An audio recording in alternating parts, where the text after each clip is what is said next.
Okay. So thank you for the invitation. I'm delighted to be here. There are a lot of people, so that's always very nice. I'm going to talk to you about my favorite topic, which is large-scale decision-making. And here we're talking about AI for making large-scale decisions or solving large-scale decision-making problems. And we're going to talk about combinations of machine learning and what I'm calling here discrete optimization or operations research. So these real-world, large-scale, real-world decision-making problems, what do they have? Let's see. Does it swap? Okay, so what I mean about those kind of problems, or the problems that we are focusing on, are problems that are really hard to solve. Okay, and I'm going to explain to you a bit what I mean about that. So, but in essence, too hard for humans to solve. Just either they do it by experience, but not really solving to the best possible solution. And these problems, they occur in an environment that change over time, and there is uncertainty. When we make decisions, often we have to consider the fact that we don't know everything perfectly, right? So there's some uncertainty in the environment, and we still have to make our decisions. And these are the kind of problems that we're going to focus on today. And there is a field that has been focused a lot on these very hard and tough problems to solve. It's called operations research. And there is a field that has been focused on making predictions of uncertain events and try to get as good predictions as possible. And that's machine learning. Or in a broader sense, statistical learning. And then I include statistics and econometrics and machine learnings. Okay? So the outline of this talk, I need to point it here, is about building intelligent machines that can solve these large-scale problems by combining machine learning and operations research. Okay? So I'm going to talk first a bit about high level, what is machine learning, high level, what is operations research, and then in the second part of the talk, I'm going to give you an application. I work on railway optimization, so I'm going to give you an application from that occurs at my industrial partner in Canada, one of the largest North American railway carriers. But before I start, because when it's a big audience, usually it means that it's kind of a mixed audience too. So if you start raising your hand when you kind of start to recognize yourself, okay? So I consider myself to be a data scientist. I know machine learning. I work on machine learning. I know some optimization, discrete optimization, operations research. I'm curious about machine learning, but I don't really know what it is. I'm here just out of pure interest. Okay, great. Oh, so I'll try to adapt a bit to everyone. And so there will be, the second part has some more technical. So if you'd say like, I'm a machine learner, I'm working on machine learning, I want to know a bit more about the details, there will be some stuff for you in the second part too. And if you're allergic to equations, I really try to put as few as possible, but if you're allergic, you can just, you know, and I'll try to give you something that is tangible also for the second part, okay? So, just briefly about artificial intelligence. I'm going to put this one like this instead. Okay. So artificial intelligence is about building intelligent machines. It's a field actually that's been active for a very long time. I mean, in the beginning, it was in the mid-50s. That was before my time, but apparently it was. And it's a broad field. And essentially what we're building is intelligent agents. And what does that mean? It means that it's an agent that can analyze its environment and that can act in this environment and maximize his or her chance of success. And so one of the examples recently that we've seen, here I've taken some screenshots from the trailer of the AlphaGo movie. I don't know if you've seen it, but AlphaGo was kind of a a sign of the success of AI. Okay, so here the agent is a machine that can play this game of Go, and this machine managed to beat a professional player. And this game is considered to be very difficult, especially to build a machine that can play this. There are more combinations in this game than chess, so it's considered pretty difficult. And then we say, well, now we can build intelligence machines because we can build machines that can play this game, more or less. I argue that this is not only, I mean, we have a long way to go to build intelligent machines, but anyways, this is a kind of a remarkable success. But there are tons of applications, so not only to games, but also like automation of labor, in particular like routine labor. We're also talking about like personalized education, personalized medicine, understanding of speech and images. Okay? And recently in the media, often when we talk about artificial intelligence, it's kind of meant machine learning. Okay, so they're a bit confounded. Actually, machine learning is a bit of a subfield. But what is machine learning?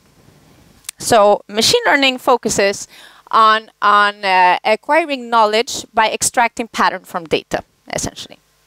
And so what is ingredients in machine learning algorithm? Well, you need data. Okay, you always need data. You need a model. And then you need something that can link the two. What links the two is what we could call some kind of a cost function and an optimization algorithm. Okay, not the same kind of optimization algorithms that I'm going to talk about later, but there is optimization in machine learning too. Okay, and so one common use type of machine learning is supervised learning. Okay, so what we have then is data, so examples. So essentially, we're giving X here, which is an input. It gives us the input to the algorithm, and Y here is what we want to predict. Okay? So in order to learn, I need to have a lot of data of examples with these labels that I'm going to predict. So if it's an image, okay, then my X here that will go in is the image, or any kind of like computerized representation that I can have of this image. Okay? And then if I want to learn how to identify what this image represents, okay, so there's a very famous data set with, like, I think they're dog breeds, okay? So you would have a lot of dog breeds, and so only dogs in the images and the different breeds. And then you would essentially have the image, and then you have the name of the dog breed that you see, okay? And then you have tons of them in different breeds and all this. But it could be anything on the image and any kind of label. And so the idea is that I have tons of those examples, and then what I want my algorithm to do is that if it sees a new image that is never seen before, it can still give me the correct label. So that's something that we call generalization, and that's what we want our algorithms to be good at. Okay, so I'm going to give you a few examples. There are a lot of applications and a lot of tasks or problems that machine learning are good at. I selected a few, okay? So two types of problems that are kind of fundamental in many other applications are the possibility of understanding images and making translation, so language translation, so natural language processing. And so here on the right-hand side, you see two images or pairs of images. And below it is in sentence. So this I took from a paper from some colleagues at Mila, which is a machine learning lab. And so what the algorithm gets, the X, is this image here. And the task is to write a sentence that describes the content of this image. Okay? So here we can see that the machine said, well, or the prediction is a woman is throwing a frisbee in a park. Okay? And then the underlined word is where the algorithm is focusing at that particular point in time. And it's highlighted here with a change in the shadowing here of the image to show now the algorithm is focusing here, and this is the word that it's outputting. Okay? And these are kind of impressive results, at least for people who are working in the field, at that point in time, okay? Here you see a stop sign. So a stop sign is on a road with a mountain in the background. Maybe you don't see the mountain, but there is like, it's not a huge mountain if you live in Switzerland, but I mean, it's a reasonable mountain, okay? And there you see that it's focusing here, and this is the word it outputs, it's stop, okay? And then I think many of you use Google Translate, which is awesome, in particular if you need to translate fast. Even if you speak, I've started, even if I speak 2 languages, it's faster to give it to Google when you translate than starting all over from oneself. Then you just improve. Okay. So there are a lot of applications that come out from the fact that we can understand images. One of them is predictive maintenance. And so the idea there is that an algorithm sees images of equipment or infrastructure or even sound. And then the task is, for instance, to classify if you need to do some maintenance and what type of maintenance in that case. Okay? Since I work with railroads, here you see a rail, but there can be your favorite factory or whatever kind of equipment you're interested in. The last example that I'm going to give you that is a very important one is to understand demand. Okay, so demand for different products or even like price variations. So up here you see like time series data, so you want to predict what is going to happen in the future. Or even, so I work a lot on transportation, so it could be transportation network. Here we have on Google Map, it actually only shows the instantaneous time or like speeds in the network, but what you want to do is actually to predict what are the future times, right? So then you want to predict how people behave in a transport network. Okay, so why is there so much success of machine learning right now? I mean, machine learning and statistical learning in a broader sense, people have been working on it for decades. And right now, there is this huge boom of interest. And there are like 4 main reasons that at least I highlight here. We have a lot of data. And actually, it's not enough just to have data. You need, this algorithm works the best if you have high quality data. Okay, so there is a sufficiently large amount of high quality data around to make these algorithms work. But data is not enough. So even if you have the perfect data, you need more than that. And what you need are flexible models. So one of the fields that it's like, or topics that have getting a lot of traction, and these like translation and image processing are based on is deep learning, and these are extremely flexible models in some sense. We need computing power, so not long ago we started to use graphical processing units to do the training of these algorithms, which drastically changed also what we could do, and then algorithms. And I'm going to back that on operations research too, but algorithms are extremely important. So having efficient inference or effective algorithms for doing inference is important. Okay.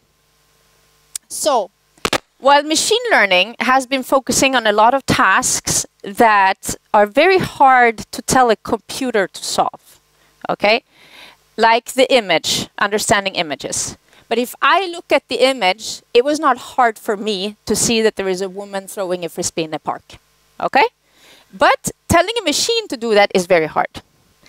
Now, so that's machine learning. On the other hand, operations research has a field that has been focusing on problems that are actually too hard for us to solve. Okay? Or too time consuming for that. If you give me a year, maybe I can solve the problem, but maybe I needed the solution in 5 minutes. So then a year is not good enough. Okay? And so there's starting to be a lot of interactions between these fields. So operations research and machine learning, because they use, in some sense, the algorithms also use some similar techniques. But I'm going to talk to you about combinations of this to address decision problems that we couldn't solve before. Okay?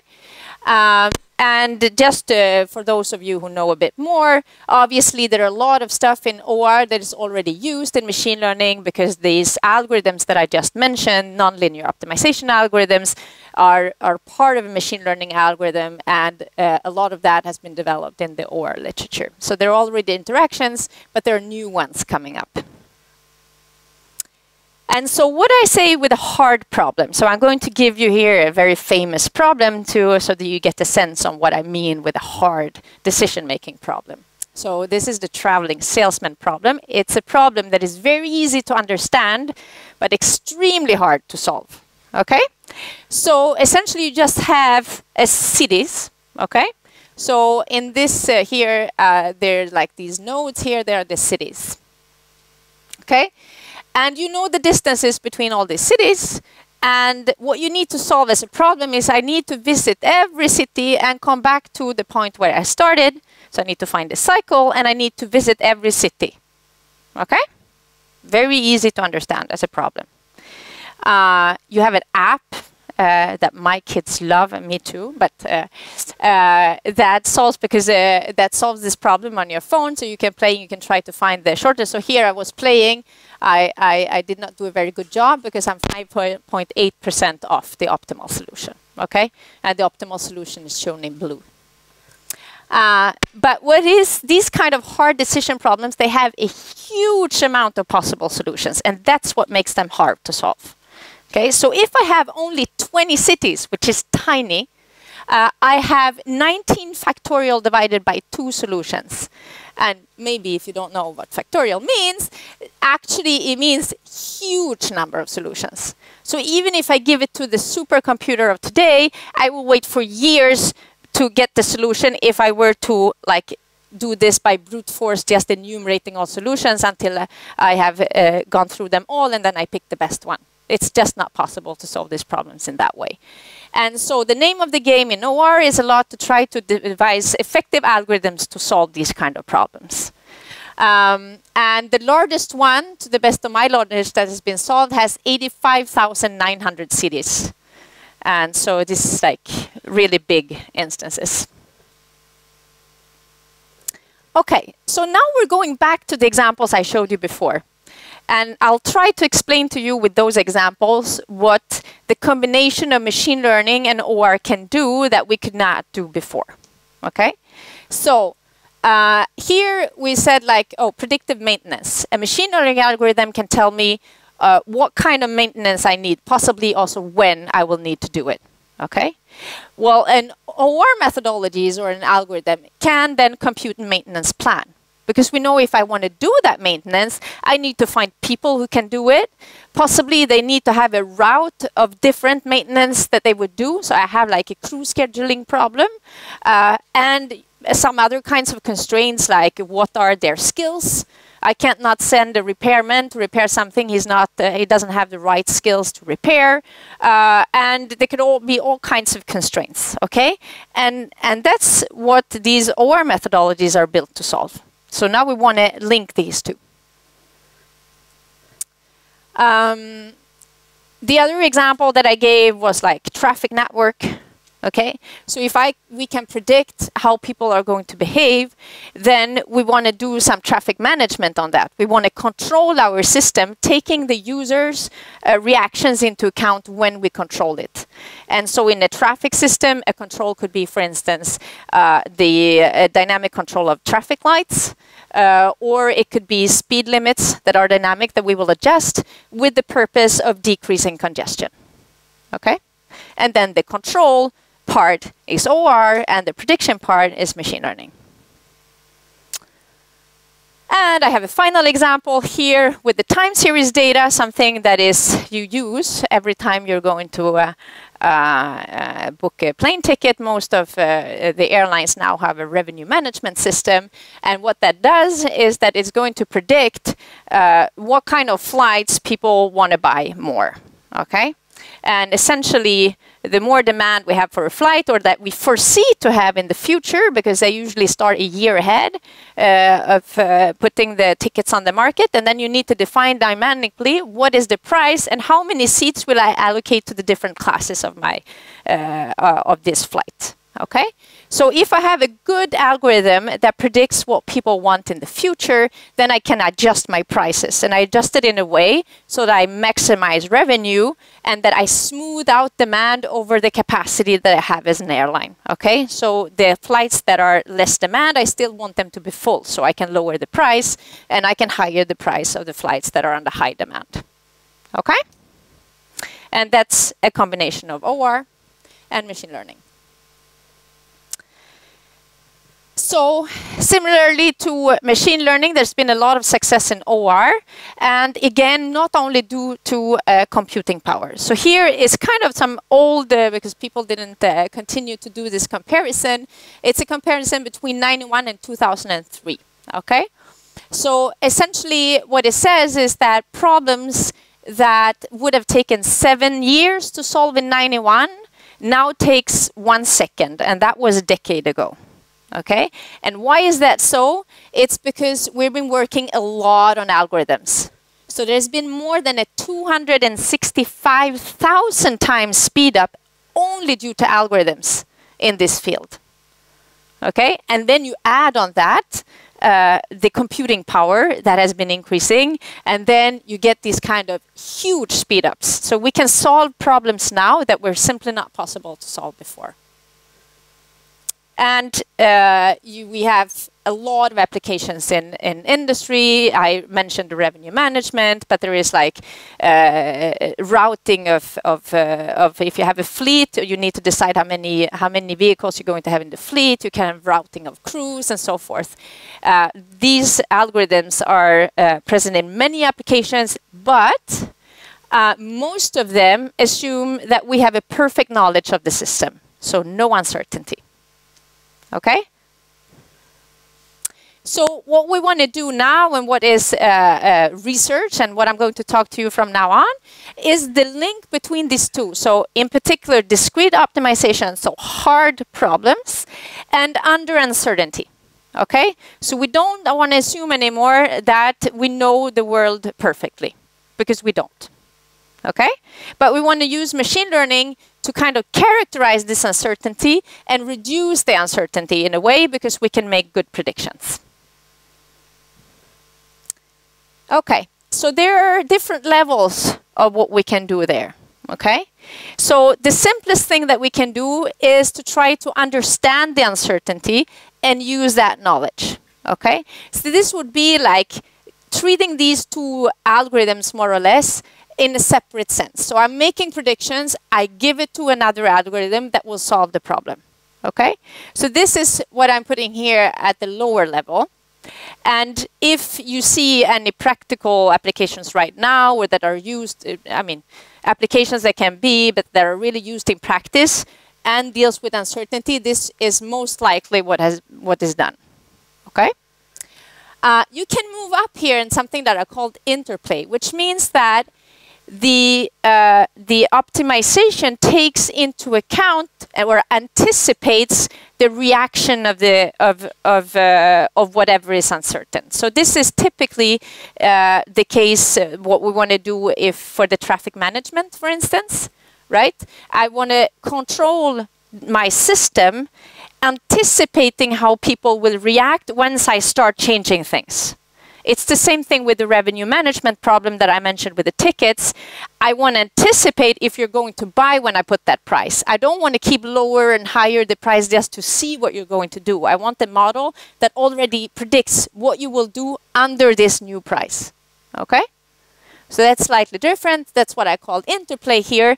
And something where we're only like grasping at the surface in research right now is, and that goes also for machine learning alone, is actually interacting with the environment. Okay? So the success that we've seen in machine learning, all these examples of understanding images, or doing translations, they are static in the sense that I can train my models and then I use them. Okay, I don't need to interact because we're doing the same task over and over again. It doesn't really change. Okay, but if I'm moving around in an environment that is changing and I affect this environment when I'm making decisions, then suddenly I need to interact. It could be an interaction with other people, or it could be that I'm actually changing something when I'm moving around in the environment. And so this is the purpose of what is called reinforcement learning. And even there, reinforcement learning, so the game of Go, that was reinforcement learning. And even there, they're really good at tasks that don't really change. A board game remains a board game. I mean, the rules don't change because I play the board game. The rules are the same. Okay? And so this is something that I have not seen a lot on yet, but there is a lot, I think, to come in the future on this. Okay, so this was the first part. It was kind of like an overview of machine learning and operations research. I hope that I've been able to convey that there is potentially huge benefit to really link the two. Okay. Now I'm going into the part of where I'm going to present an application I've been working on a lot, which is about predicting tactical solutions to operational planning problems under imperfect information.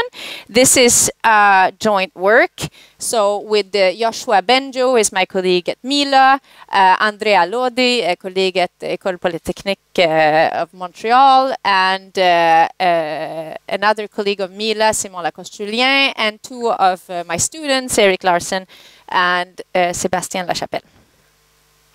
So I could phrase this title a bit differently or just briefly say what I'm going to talk about. And so in brief, what we are doing here is that we're combining machine learning and discrete optimization to solve a problem that we couldn't solve otherwise. Okay? Why couldn't we solve it otherwise? It's because we have a very restricted time budget. So here I have a problem that I want to solve in milliseconds. Okay? That's not long. And I need to do it under imperfect information.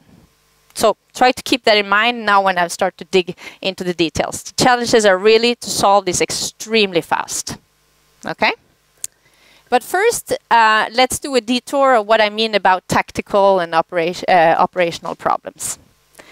So, when we talk about short-term decisions, usually, at least in OR, we would talk about operational problems, okay? So think of these as decision-making problems that you have on a daily basis, okay?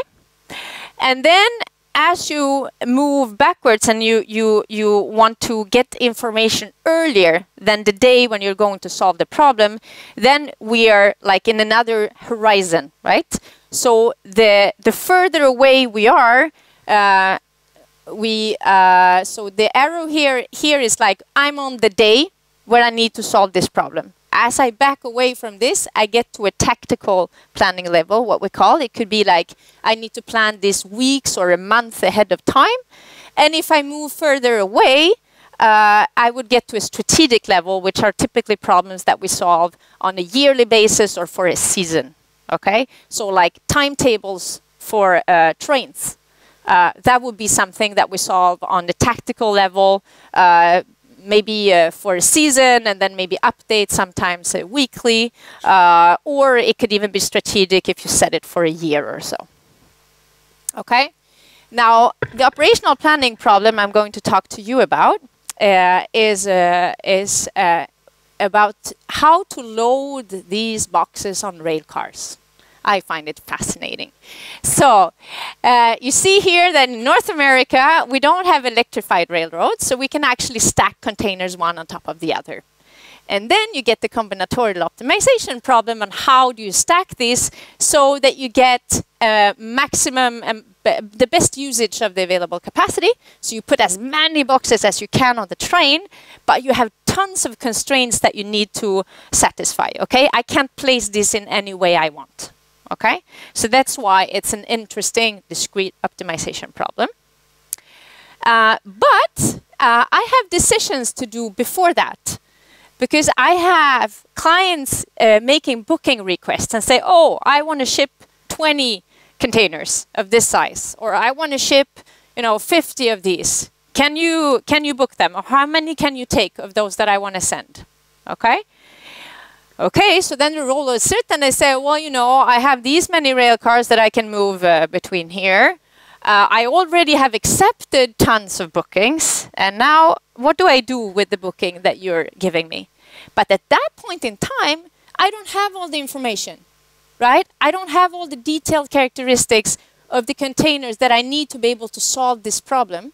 And also, this is like an online problem. It's real time. I need to give a decision. A system needs to give a decision directly, like yes or no, or how many. Okay?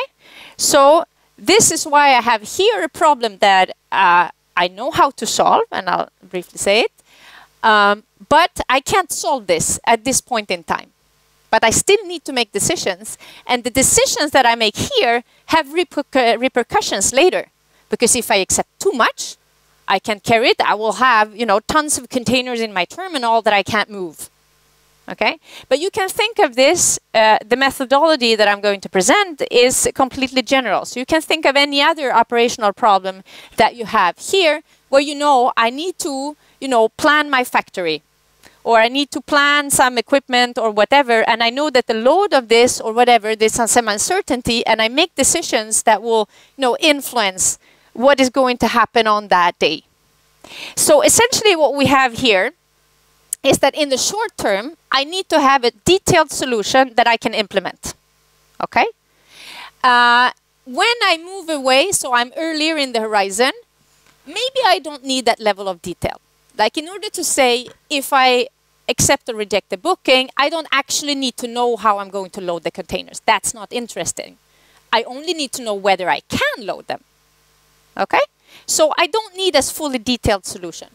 It's at this level. And here at the most long term, maybe I just need the value of the solution. There is an interesting paper on wind farm planning, where in very short time they need to decide what am I going to pay for installing here. They can't solve the full problem of how much I will get out if I install something here. They just need to say what would be potentially the value. And so that's very long-term decisions, and then we can try to just assess of a value of a solution. And that's kind of the highest level of a solution that we can think of. Okay. So in the shorter term, when we compute the full solution, we have to be able to do it in a reasonable time. But it can take, you know, sometimes 10 minutes, it can take 5 minutes, it's okay. But here we're interested in problems that is on an online system, so it has to take very short time.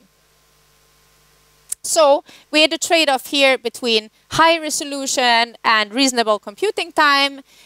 No, high resolution, and here like more high levels, so less high resolution of the solution, but we need to do it in very short computing time. And there are essentially two ways we can deal with this. For those who know OR, it's stochastic programming, which is too time consuming. We tried it. It takes far too much time. Or we can use machine learning, which is what we're going to do. Okay, so just to keep in mind the application is that we have containers, they all look alike, except for the colors here, but they are not alike at all. They carry different types of goods, they have different size, they have different weights. And here in this application, we don't know the weights, but we know that the loading really depends on the weights. Okay? And so here is like this kind of academic, not so nice picture kind of view of the problem. So we have the rail cars, we have where we can place this, we have a number of boxes, and we need to select a subset of those. So this is kind of representation of a detailed solution. I would select a subset, the optimal subset of these, and I will say exactly where I can load them. Okay? Here this slot is not used because these guys are too heavy. Okay? You have some center of mass restrictions that you need to respect. And then I can make different descriptions of this solution. I can say, well, I just want to know which of the rail cars I use and how many of these types of containers that I can load. And this is what we focus on. So you see, here I have very detailed solution. Here I have a less detailed one. And the less detailed one is the one we're going to try to predict. Okay? So the idea behind this work is to say, I know how to solve the problem under perfect information. I have OR models that have been developed over decades to do this very efficiently. So I'm going to use that. Okay? So I'm going to generate a huge amount or a very large amount of instances that I assume, I pretend I know everything. Okay? And then I'm going to solve them. So in our case, we generate like 20 million instances or something like that. We give it to a cluster. Okay, we crunch numbers, the solutions, and that becomes our labeled data. So the X and Y's that I was talking about earlier now becomes an optimization problem and a description of its solution. Okay? Then I'm going to tell a machine learning, oh, actually, there is some uncertainty here. So I'm going to remove all the information that actually we don't have at prediction time. So I'm hiding some. which means that I give the stochasticity to the machine learning model. All the uncertainty, I say, well, machine learning algorithms, they're good at dealing with uncertainty. So I'm just going to give you a lot of data, and you need to find the pattern of the uncertainty in there. That's the idea. Okay? And for the sake of time, I will not go into too much details of why this is difficult, or like what are the devils in the details, because there are always devils in the details. But the idea is very, very simple. Okay? I just artificially generate a lot of data, and I solve these instances that I know how to solve, and then I hide information so that I get into this stochastic setting where weights are unknown, and then I train an algorithm that suddenly can produce solutions without knowing the weights. Okay?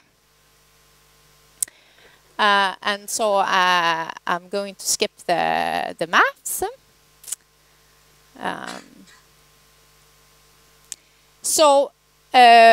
What we have here is what we call the fixed input-output structure. So what I'm going to give the algorithm as an input is how many railcars do I have, how many containers do I want to load.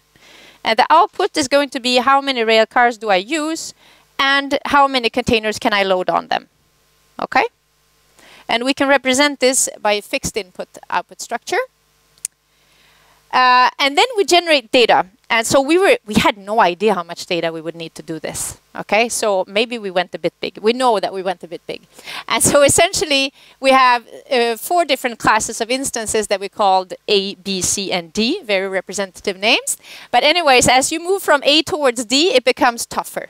Okay, they're larger instances. So D are harder and larger than A.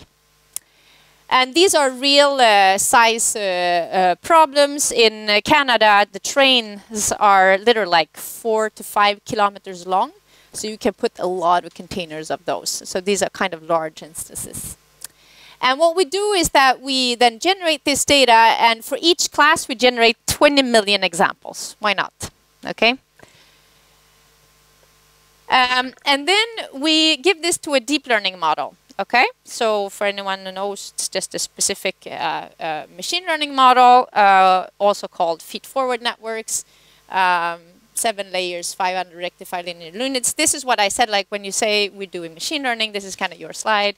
And anyone who does machine learning will say, well, actually, you're not doing any fancy stuff here. And actually, we're not doing any fancy stuff here. And then, does it work? And it does work. Even when we use like a standard deep learning model, no fancy things, we get a remarkable accuracy of we only have 1% error in our predictions.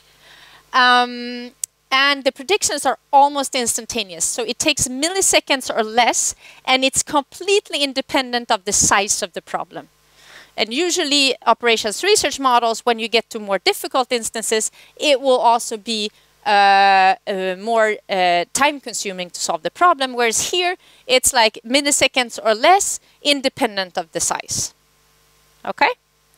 So I want to leave time for discussion. And so I'm guessing that I will have perhaps questions on details on the solution. So I have a few slides on that. But this is kind of the key takeaway message. And I'm going to swap through the other slides a bit fast.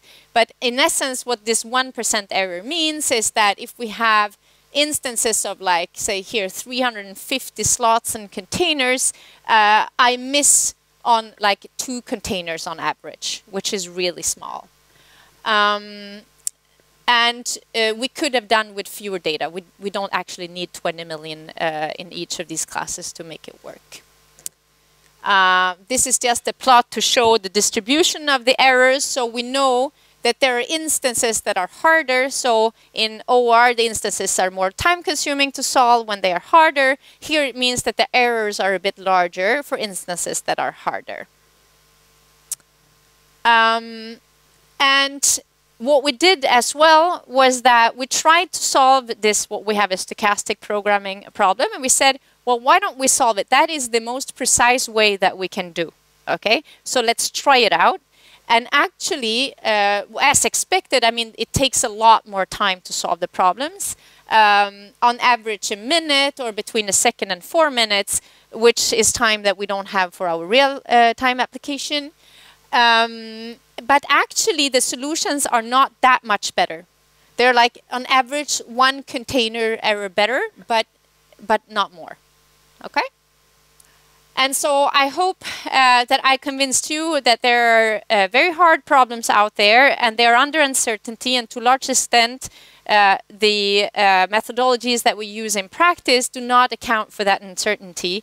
But now we live in a time where machine learning has become very good tools to make accurate predictions, and so it's a huge potential in combining these two methodologies, so OR and machine learning.